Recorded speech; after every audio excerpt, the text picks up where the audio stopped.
All right, cool. So in this video, we are creating sort of an ultimate GPT prompt inside, not prompt, but formula that includes prompt, that includes the temperature, that includes all this stuff, everything that you will be able to interact with OpenAI. In another video, I've done the app script that actually connects the API to OpenAI from Sheets. So if you want to get that, watch that other video. There's a couple videos, one called Quick Start OpenAI tutorial. And then there's another one that one uses DaVinci 3 model, but there's another one called upgrading to 3.5 and 4.0, upgrading the GPT model. That takes a different messaging syntax. So we had to do those updates. In this video alone, we're going to just interact from the sheet to that model, much more interaction than we can do. We don't have to go into, basically this makes it so that we don't have to go into AppScript and make those changes. We can do that all from the sheets here. There is a couple of plugins, or rather add-ons, that sort of do this, but I wanted to take out that middleman and make sure that we were able to interact directly between the sheet and OpenAI's API. Again, that all is in another video. This one is specifically about the interacting between the sheet and the app script. Let's go over to our project editor and see this app script in action. We have OpenAI 4. That's what we're calling it right now. I might change that. Actually, I will change that in this video to GPT. We have just a prompt. And then you can see the messages here, which we went over in the upgrading video. We have all of this hard-coded in here, all of this temperature, the max tokens, top P, frequency penalty, presence penalty, stop. Now, if you're familiar with how to or what to use in each of these cases, then this video is going to be perfect for you. We're not going to go through each of these individually. That'll be in some other videos and are available online in prompt engineering and everything. We're just going to take a normal prompt. We're going to add all this stuff, but we're going to put it right here, up here in the function, and we'll make sure we have it written so we know what's going on. You don't have to remember this order, and you'll see why in a second. In this video, we're going to create a custom function from this. So let's get started. First things first is I don't want to hard code the API key. I have the API key on another tab. We can just do tiny sheets. Let's create a 1x1 sheet. And this is what we used to do, is just call this API key. But I don't want to put the API key in here. I want to be able to put it anywhere I want and then just reference it in the function. So first thing we're going to do, call API key, put a comma there, and we're going to delete all of this. And in the function down below, again, go over that in a different video, the API key is, the variable name is API key. So that's all we have to do. Now we can put in an API key, put in a prompt, and get a response. Let's do that. All right, by the time you watch this video, I'll be deleting this API key, but here we go. We're just using the function OpenAI 4. We have in quotes our API key, and then we have a question. What is an API key? And we're asking this to AI, and here's the answer. An API key is a unique identifier, typically a long string of letters, numbers used to authenticate, blah, blah, blah. This is the answer, right? And all we had to do was change that API key to put it into the function. All right. There's also this role we can do. There's also a model. Actually, let's do that next. I don't want to limit this to GPT-4. You can actually use GPT 3.5 Turbo if you want with this particular syntax, or 4. So let's make that a variable as well. We'll call that model. And we're going to go up here and say model, comma. Now we have 3 things in this function: API key, model, and prompt. And this model is right here. So we'll save this. And actually, at the same exact time, I'm going to rename this function to GPT. And we'll get an error here. We'll just rename this GPT. And then we have our API key. And now we need our model in quotes. We'll do GPT-4.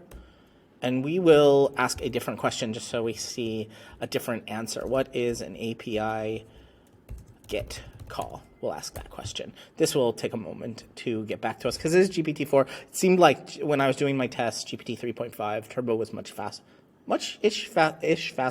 than GPT-4.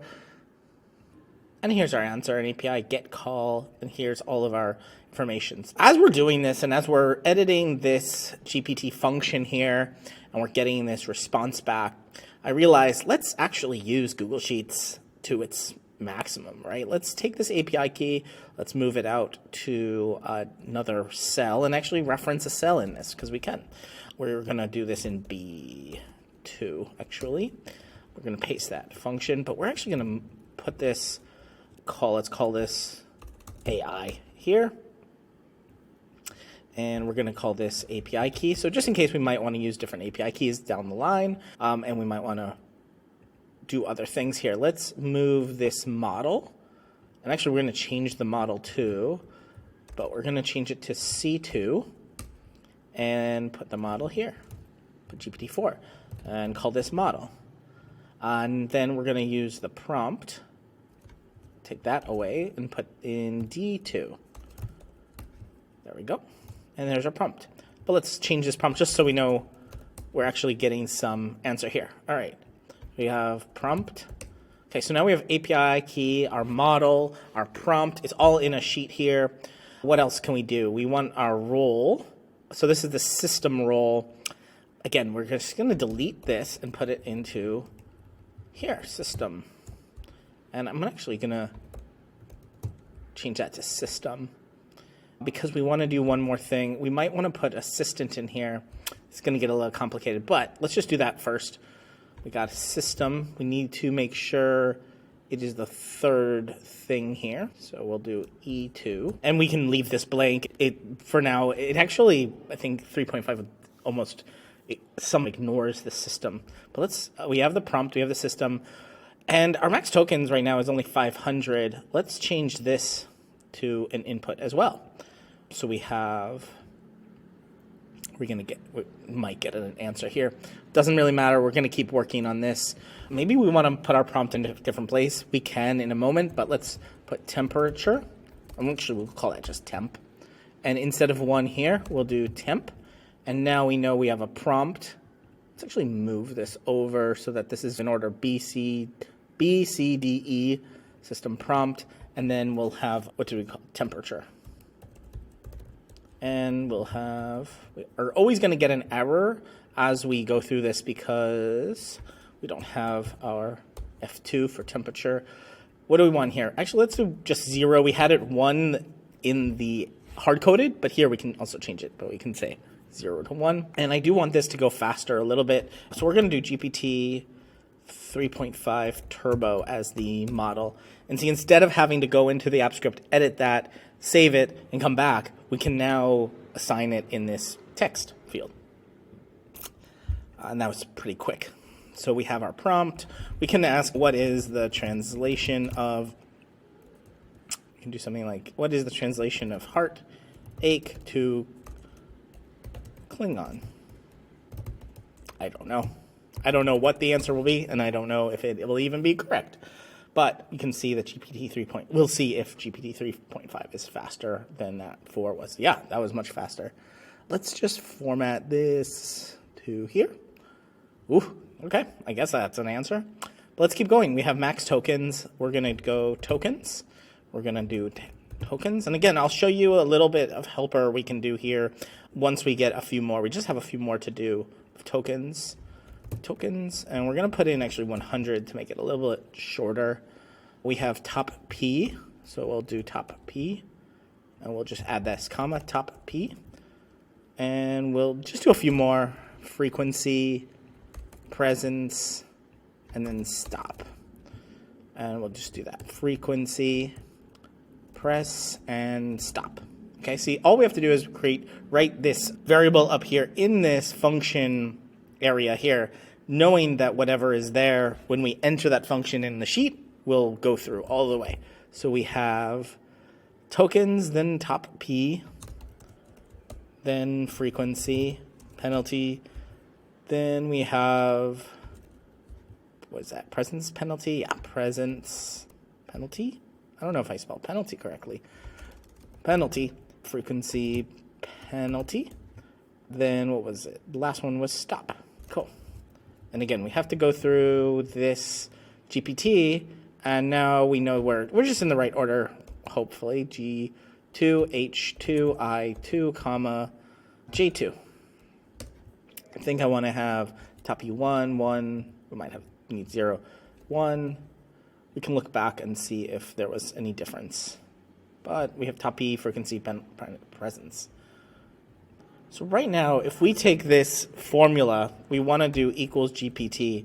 Notice how nothing happens. There is no autocomplete. There's no message in here. It doesn't tell us anything about GPT. We would have to remember all of this, and particularly we have to remember all of this order, but that's not very helpful. What we can do is add this text in front of it, which is called JSDoc. It's this / asterisk, and it's these sort of comments. And the key one here is at custom function. We'll write a little description here just to give us a little bit more information, but automatically all of this will be available to us with autocomplete inside of our function when we're inside of our cell when we're writing it. So we're going to do equals GPT, and now right away we have autofill. I don't know if you can see that. I'll scroll in zoom in a little bit, but here it says GPT generates a response from an OpenAI prompt, and when I hit the parenthesis sign, now we get to see each and every one of these variables. So all of these variables that I shortened, we can actually make longer and be able to now exactly know what it is.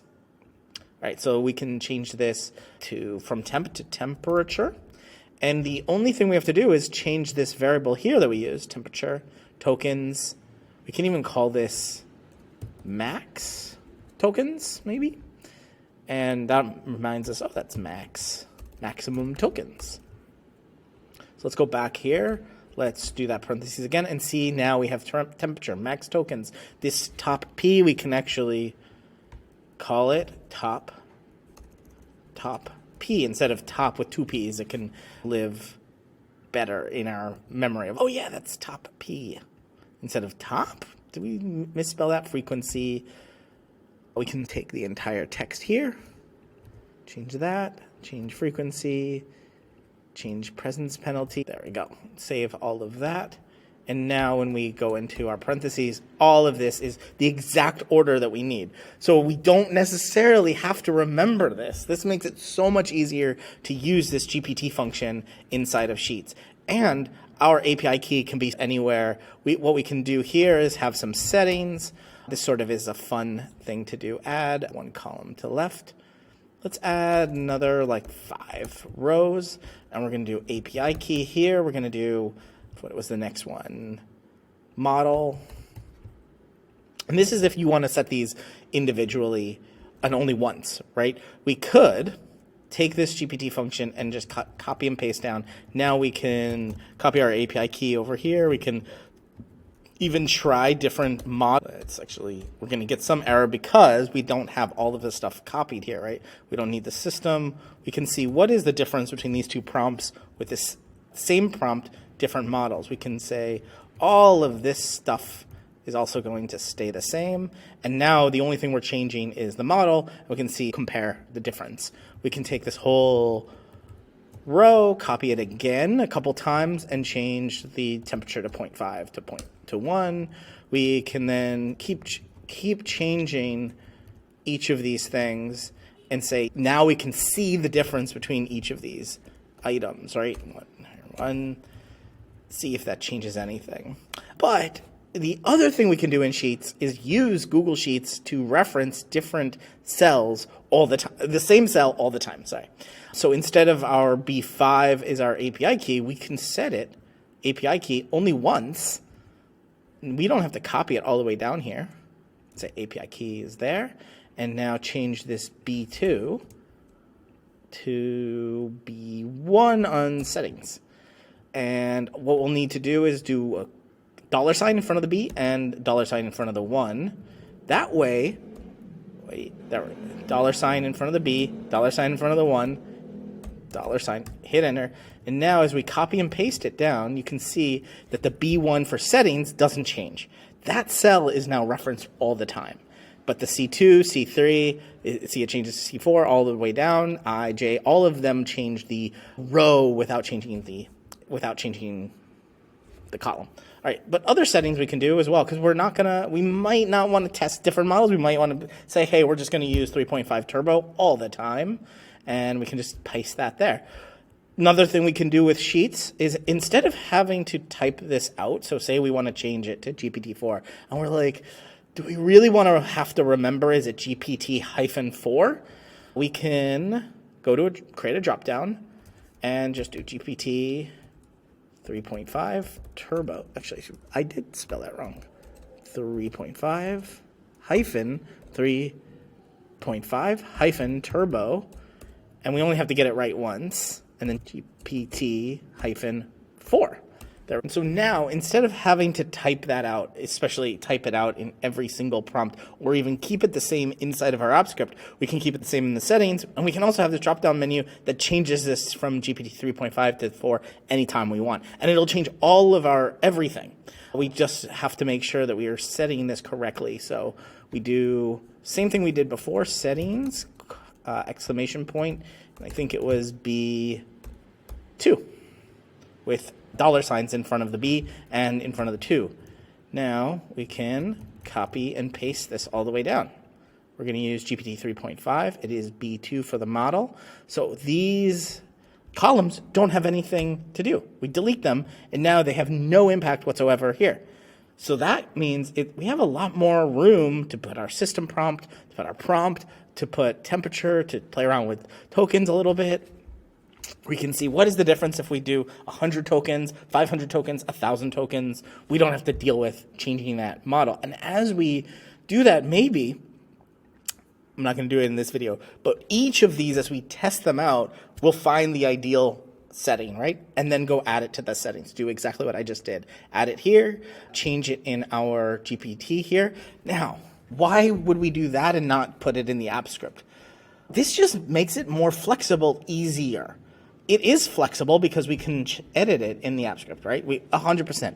You can keep it in the app script and say, we are just going to keep it right here. If you need to edit it, edit in the code. That's all well and good, but maybe we want to create a little test. We want to test between temperatures from 0 to 1, and we want to do it maybe 0.1, 0.2, 0.3.